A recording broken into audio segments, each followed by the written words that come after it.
We have Katie Law, design and interiors writer for the London Evening Standard, whose inbox is challenged on a daily basis with a stream of press releases. Katie Law, design writer, London Evening Standard. I write for the London Evening Standard. Not only do I write the Design Spy column for Homes and Property, I also write general features for the rest of the newspaper. This includes trend reports, doing interviews, book reviews. I also write travel pieces. But another vital part of the job is to funnel all the ideas that pour in to the rest of the paper. This could be anything from spotting a trend in the street to having an idea for a feature inspired by a news story. Or I might be offered an interview with a famous author or a designer. Or there might be an important ceremony or anniversary of something coming up, and we'll need to think up imaginative ways to cover it. As you see from my column, each of the featured items here is a cutout and a quite strong graphic image, and I've deliberately chosen a mix of different things. Here's another Design Spy page, which features a lifestyle, the yellow one, to hold the page. And here is a third column, which actually features Zaha Hadid in person at home, that illustrates a story about her new homeware collection being launched in September.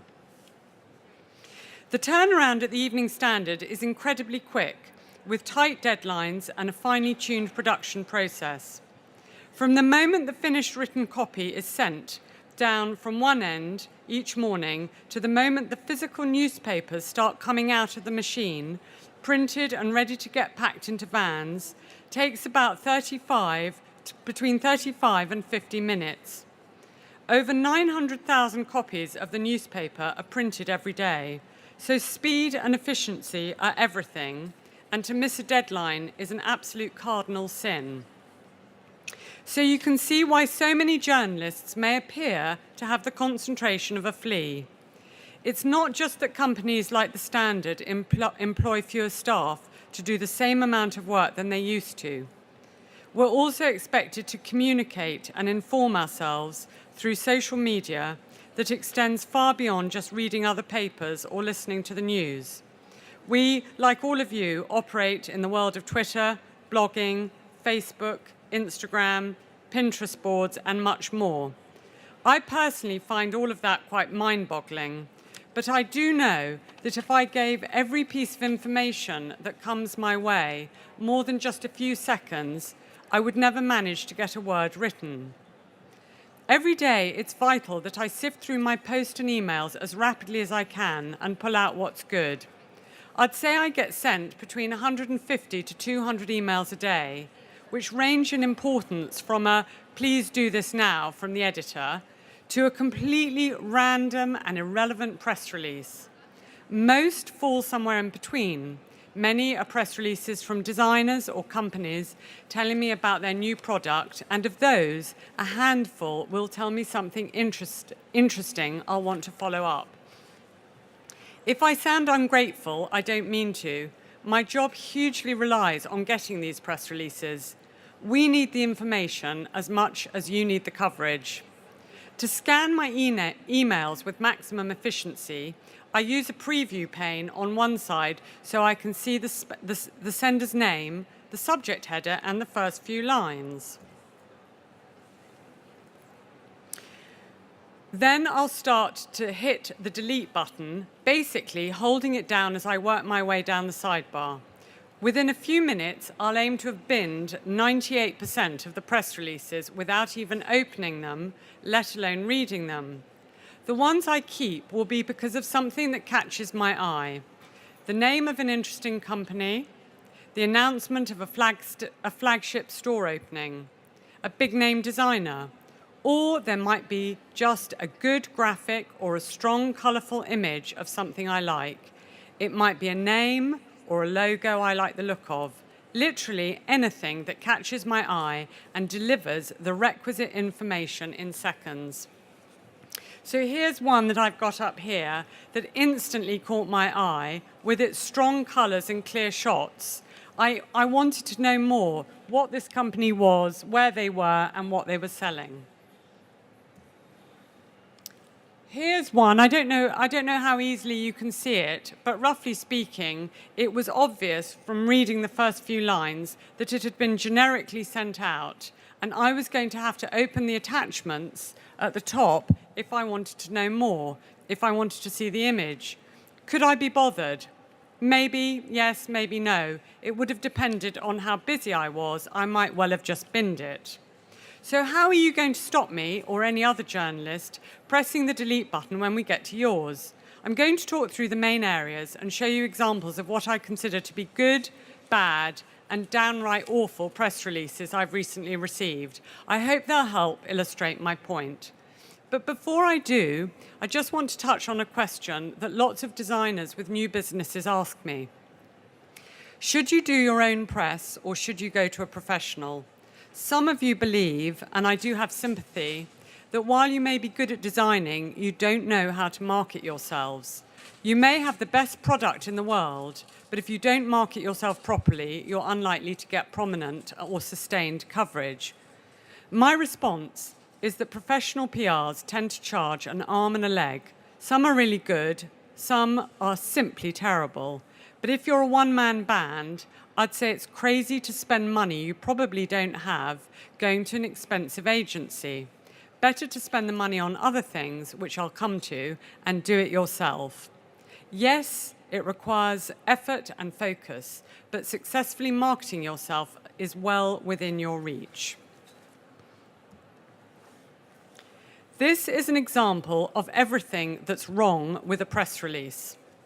1, it's sent by somebody I don't know and have never heard of.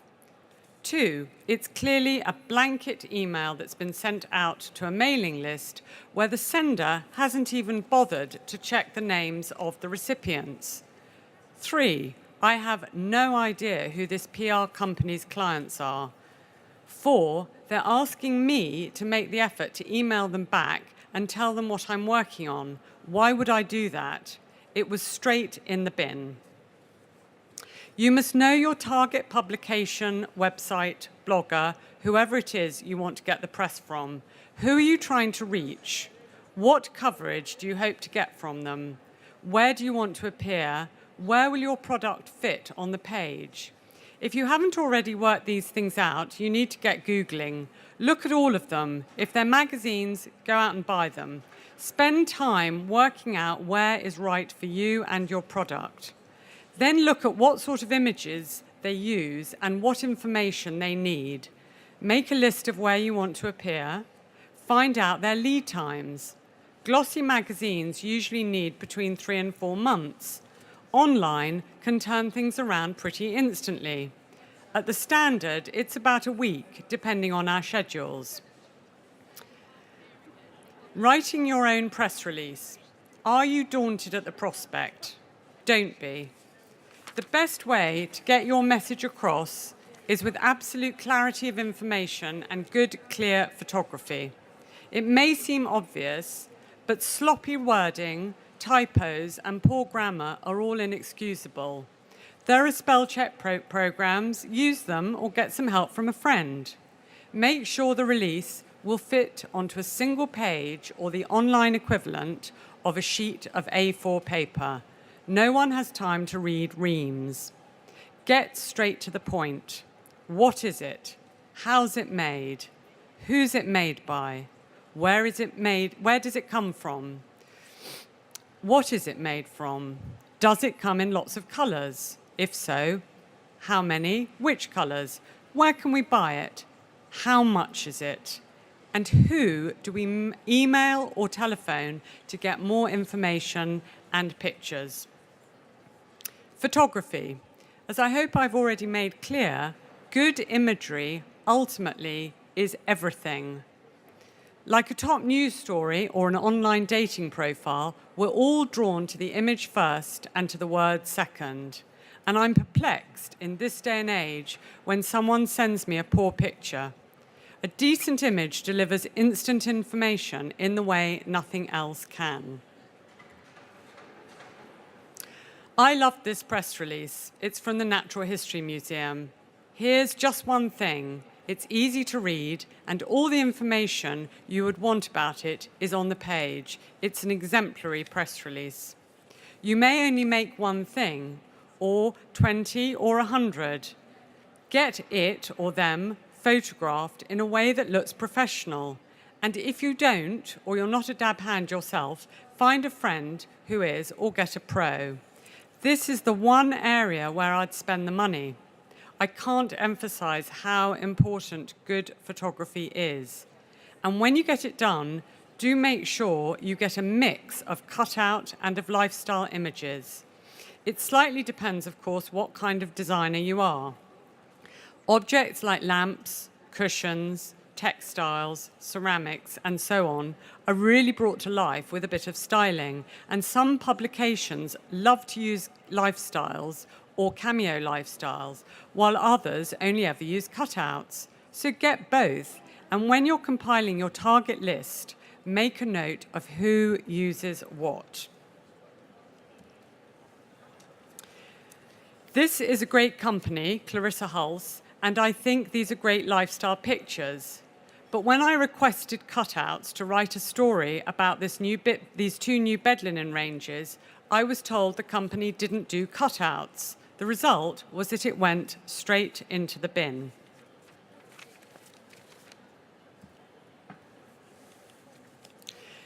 I'm now going to show you some other good, in my opinion, good press releases and explain why.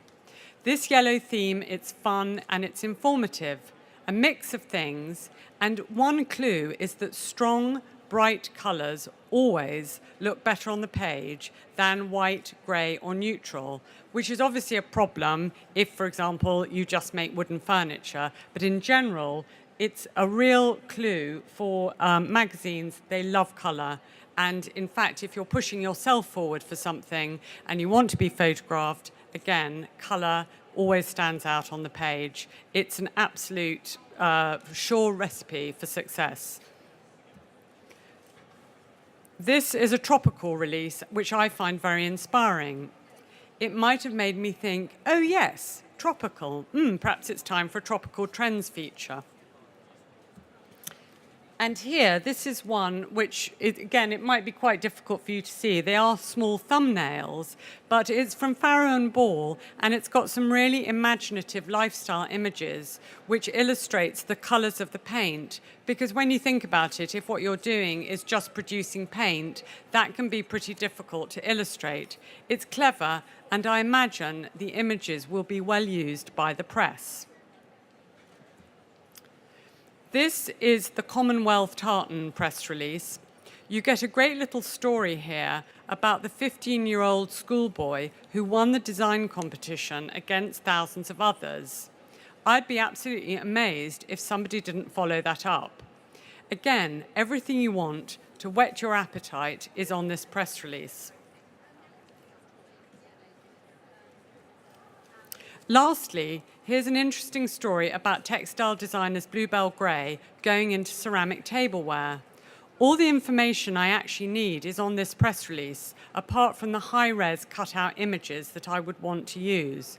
So I know that all I have to do here is send one email requesting the cutouts, and then I'm done. It's all here in front of me. And do get some decent colour pictures of yourself taken at the same time. You never know. A journalist may love your stuff and want to know more about you.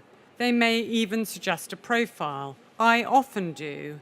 And then, when I'm sent out of focus, black and white arty photos, that just drives me mad.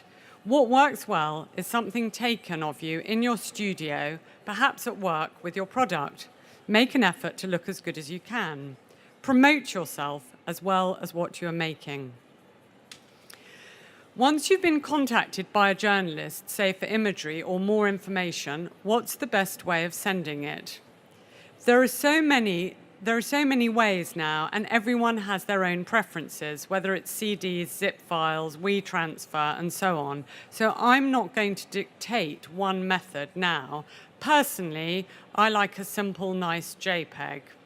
But whatever method you use, you should be able to send them in varying degrees of low, medium, and high resolution. Again, online will be happy with low resolution. Glossy magazines will want high resolution.